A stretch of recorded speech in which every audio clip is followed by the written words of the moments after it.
ዳኒ ፍቅረኛውን ወደ እነ ካሌብ ቤት ይዟት መጣ። ቲና ጠፍታለች። ቲና አሁን ቤቱ በስሜ ሆኖልኛል ብላ ስለምታስብ ዳኒን ራሱ 0 ብር አላካፍልም ስለማለት አስባ ይመስለኛል ከቤት ውልቅ ብላ ጠፍታለች። ዳኒ ቢደውልላት በፍጹም ልትመልስ አልቻለችም። ዳንኤል ሞኞና ጅሉ ሚስቱን አሽኮለሌ እያለ ወደ እነ ካሌብ ቤት ይዟት መጥቷል። ወደ እነ ካሌብ ቤት ይዟት ከመምጣቱ በፊት ግን አቶ ማለቴ የካሌብ አባት ምርጥና የሆኑ ሙድ የገባቸው ሽማግሌ ናቸው። በነገራችን ላይ በጣም ከሚገባው በላይ ደስ የሚለው ሽማግሌ እናም ጥበበኛ ብቻም ሳይሆን ሁሉንም ነገር ማመዛዘን የሚችል ምርጥ አባት ነው ያለው። በነገራችን ላይ ካሌብ እንግዲህ ጠፍታለች። ቲና የጠፋችበት ምክንያት ደግሞ ያው የካሌብ አባት ቤቱን በስሜ አዙሮልኛል ብላ ስላሰበች ነው። ነገር ግን የካሌብ አባት ምኑም ሞኝ አይደለም። ቤቱን በስሟ ያዞረላት በፎርጅድ እንጂ በትክክለኛው መረጃ ወይም ደግሞ በትክክለኛው አይደለም። እናም እሷም እንግዲህ ያን ወረቀት ይዛ እየጠፋች ይመስለኛል ማለት ነው። የካሌብ አባትና ካሌብ አንድ ላይ ቁጭ ብለው ምን ሞኝ ነው? ምን ያክልስ ጅል ናት? ምን ያክል ርቀት ብታስብ ነው በዚህ ደረጃ ዝም ብሎ አንድ ሰው ቤቱን አሳልፎ ዝም ብሎ የሚሰጥ ይመስላታል? ከዛም ባለፈ ደግሞ ቤቱ በእኔ ስም እንዳልሆነ አታውቅም ማለት ነው እያለ ብቻ ከአባቱ ጋር ቁጭ ብሎ እየተሳለቀባት ነበር። እንግዲህ ዳንኤል ሁላቸውም ያውቃሉ ሌላ ፍቅረኛ እንዳለው። ስለዚህ የዳንኤል ፍቅረኛ ደግሞ ወደዛ ቤት እንድትመጣ ፈቅደዋል ማለት ነው። ከዛ በፊት ግን ዳንኤል ካሌብን ቲና ጠፋች፣ የት ሄዳ ነው? ምን ሆና ነው? ስደውልላት አታነሳም እያለ ለካሌብ ይጠይቀዋል። ካሌብ ደግሞ እኔ ምን አውቃለሁ፣ እህትህ ናት፣ ፈልጋት፣ ደውልላት ብቻ ያው ሁሉን ነገር ስለሚያውቅ እሱን ምንም መስሎ አልታየውም። ቢጠይቀውም ብዙ ነገር ቢለውም ምንም ሊመስለው አልቻለም ማለት ነው። ሰላም ጤና ይስጥልኝ ውድና የተከበራችሁ የቻናሌ ቤተሰቦች ብያላችሁበት ሰላማችሁ በዘዘት ትረፍረፍ ይበልልኝ። ወደ ቻናሌ ስለመጣችሁ ከልብ አመሰግናለሁ። የተለመደውን ላይክ እና ሰብስክራይብ እያደረጋችሁ ቤተሰብ እንድትሆኑ ላለሁኝ። እንግዲህ የትሁት ወይም ደግሞ የሰራተኛዋ ድራማ የሚለው በጣም አሳዛኝና የሚገርም ታሪክ ያለው ነው ማለት ነው ውዶችዬ። እናም ዳኒ እንግዲህ ፍቅረኛውን ወደ እነ ካሌብ ቤት ይዟት መጥቷል።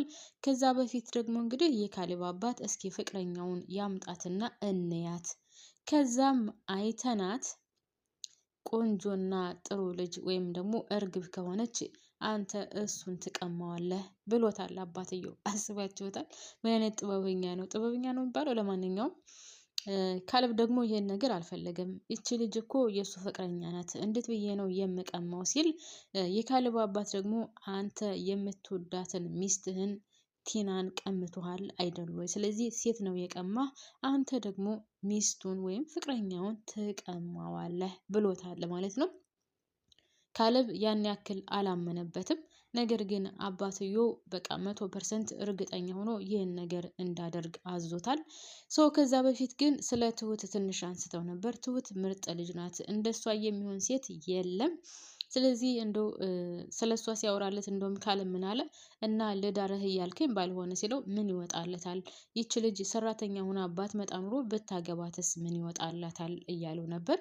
ያው ከመልካምነቷ ከጥንካሬዋ ከጀግንነቷም አንጻር ስለተመለከተ ነው እንግዲህ የካሌብ አባት። ያም ሆነ ይህ አሁን ዳንኤል ፍቅረኛውን ሲያመጣ በደንብ አይተውና ጥሩ ልጅ ከሆነች እንግዲህ ወደ ካሌብ እንድትሆን ተማክረውበታል። ዳንኤል ከዛ በፊት ወደ ትሁት ገብቶ አሁን ቤቱ በስማችን ሊሆን ነው ማለት በቲና ስም ሆኗል። ስለዚህ ከዚህ ቤት ውልቅ ብላችሁ የምትወጡበት ጊዜ ብዙ አልቀራችሁም እያለ ትሁትን እየጨቀጨቃን ነበር። ትሁት ግን ሁሉንም ነገር ታውቃለች። በፎርጅድ እንደዛ እንደተደረገና በፍጹም ቤቱ በስሟ እንዳልሆነ ስለምታውቅ እየሳቀችበት ነበር። በቃ ሞኝ ነህ፣ በቃ ጅል ነህ፣ የምትመኘውንና የምትፈልገውን ነገር መቼውንም አታገኝም። ፍቅረኛህንም የምትወዳትና የምታፈቅራት ከሆነ በጉልበትህ ሰርተህ ብታደርግላት ይሻላል እያለችው ነበር። እሱም እንግዲህ ያው ሰራተኛ ነች በሚለውም እንግዲህ ለመንካት ሞክሮ ነበር። ነገር ግን እሷ ጎበዝ ናት። መመለስ ያለባትን ቀጭ ቀጭ አድርጋ መልሳለታለች። አንተ ከዚህ ቤት በጣም ብዙ ገንዘብ ወስደሃል፣ ነገር ግን እስኪ ከባንክህ ምን ያክል ገንዘብ አለ ስትለው ዳኒም ምንም ገንዘብ የለኝም ስላት፣ አየህ እኔ ግን ገንዘብ አለኝ፣ የለፈውበት የደከምኩበት ስለሆነ አንተ ከምታስበው በላይ ገንዘብ አለኝ ትለዋለች። እሱም በጣም ተናዶ እንግዲህ ያንን ቤት ከትሁት ጋር ተካፍሎ ከዛ ፍቅረኛውን ይዞ ለመጥፋት ነው የሚያስበው። እንግዲህ ፍቅረኛውንም ይዟት ወደ እነሱ ቤት ማለት ወደ እነ ካሌብ ቤት አምጥቷታል። ከካሌብ ቤት ሲያመጣት ደግሞ ምን ብሎ ነው ያስተዋወቃት? ይሄ አባዬ ነው ምናምን ምናምን ወንድሜ ብሎ ነው እንግዲህ ያስተዋወቃት። አስባችሁታል? ቤተሰቡ ያልሆኑትን ቤተሰቦች ብሎ ነው ያስተዋወቃት ማለት ነው። እሷም እንግዲህ የእሱ ቤተሰብ እንደሆኑ ነው አምና የገባችው። ነገር ግን የዳኒ አፍቃሪ ወይም የዳኒ ፍቅረኛ ገንዘብ የምትፈልግ ሴት አይደለችም። በፍጹም ገንዘብ አትፈልግም። እሷ የምትፈልገው ተጋብተው እንዲኖሩ እንጂ ያን ያክል ገንዘብ ኑሮት ድል ያለ ነገር ምናምን አትፈልግም። ዳንኤል ደግሞ ድብን አድርጎ ገንዘብ የሚፈልግ ነው። ነገ ዛሬ ያለ እንግዲህ ከትሁት ጋር ሆኖ ከቲና ጋር ሆኖ ይህን ቤት ወርሶ ከዛ በኋላ ደልቀቅ ያለ ኑሮ ለመኖር ነበር የሚፈልገው። ያም ቢሆን ግን አይሳካለትም። ለማንኛውም እንግዲህ ከቤት አምጥቷታል። ከካሌብ ጋርና ከካሌብ አባት ጋር ተዋውቃለች። ስሟ ኤደን ይባላል ማለት ነው፣ የዳኒ ፍቅረኛ። እናም ስለ ፍቅረኛዋም ስታወራ እኔ ገንዘብ አልፈልግም፣ እሱ ግን ገንዘብ ገንዘብ ይላል፣ ትልቅ ነገር ነው የሚፈልገው፣ እኔ ግን ተጋብተን ብቻ እንድንኖር ነው የምፈልገው ያለች እንግዲህ ለካሌብ አባት ስትነግረው፣ የካሌብ አባት ደግሞ እውነቷን ነው፣ እሷ ልክ ናት፣ ገንዘብ ምን ይሰራል? ትዳር እኮ በጣም ደስ የሚልና በረከት ነው። ስለዚህ ያኔ ግዴታ ገንዘብ ይኖራችሁ አይባልም ለመጋባት እያለም ሲለው ነበር። ዳኒ ደግሞ ያው ያሰበው ነገር ስላለ ይህን ነገር ይዞ ነው እንግዲህ ገንዘቡን ይዞ ወጣ ማለት የሚፈልገው። ነገር ግን ጨዋታው ሌላ ነው። ቲናን እንደተጫወቱባትና በፎርጅድ እንደፈረሙላት ቢያቅ ኑሮ ከዛ ቤት ድርሽ አይልም ነበር። ያም ሆነ ያሁን ቲና ወዴት እንደሄደች አይታወቅም። ያንን ፎርጅዷን ወረቀት ይዛ ጠፍታለች ማለት ነው። ማንም ቢደውልላት አታነሳም። እናም ልጅቷ ደግሞ የሆነች ደስ የምትል ልጅ ናት። እናም የካሌብ አባት እንግዲህ ጆፌ እንድጥልባት ወይም ደግሞ በደንብ አድርጎ እንዳያት እየጎተጎተው ነው። እናም ውድና የተከበራችሁ ቤተሰቦች እንግዲህ ከነ ካሌብ ቤት መጥታ ለካሌብ አባት ይህን ሁሉ ነገር ስትነግረው ነበር። እኔ ገንዘብ አልፈልግም፣ ብቻ አንድ ላይ ሆነን መኖር ነው የምፈልገው ከዳኒ ጋር። እሱ ግን ትልቅዬ ነገር ወይም ደግሞ ትልልቅ ነገር ነው እየተመኘ ያለው እያለች ለካሌብ አባት ስትነግረው፣ የካሌብ አባት ደግሞ ገንዘብ ምን ይሰራል? ትዳር እኮ የፈጣሪ በረከት ነው። ስለዚህ ለምን ተጋብታችሁ አትኖርም እያለ ለዳኒም ሲለው ነበር። ዳኒም እንግዲህ ያው መመለስ ስለማይችል እሺ በቃ እንጋባለን፣ እኔ እኮ ያው የተስተካከለ ኑሮ እንድኖረን እሷም እንዳለፋብኝ ብዬ ነው ምናምን እያለ ከዛ እንግዲህ ብዙ ሳይቆዩ ከነ ካሌብ ቤት ይወጣሉ ማለት ነው። ከካሌብ ቤት ወጥተው መንገድ ላይ እየሄዱ እያለ ይኸውልህ አባዬ፣ ይሄ ሽማግሌው ማለት የካሌብን አባት አንስታ ይኸውልህ እሳቸው እንኳን እንደዚህ ብለዋሉን፣ ለምን አንጋባም?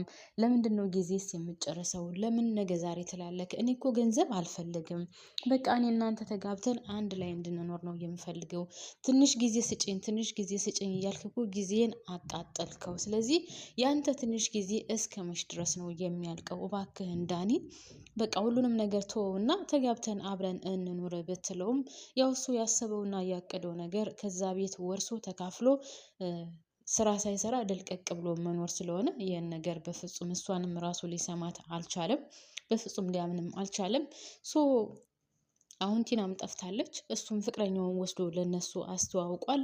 ነገር ግን እርግጠኛ ሆኜ የምነግራቸው እች ልጅ ኤደን ማለት ነው የዳኒ ፍቅረኛ የካሌብ ፍቅረኛ ወይም ደግሞ የካሌብ ሚስት እንደምትሆን ነው የምነግራቸው ወደ መጨረሻ አካባቢ። ምክንያቱም አሁንም እየጨቀጨቀችው ነው። እኔ አንተን መጠበቅ ሰልችቶኛል። አንተን ቁጭ ብዬ ስጠብቅ የምኖርበት ምንም አይነት ምክንያትና ምንም አይነት ጊዜ የለኝም። ጠብቄያለሁ። በጣም ብዙ ነው የጠበቅኩ።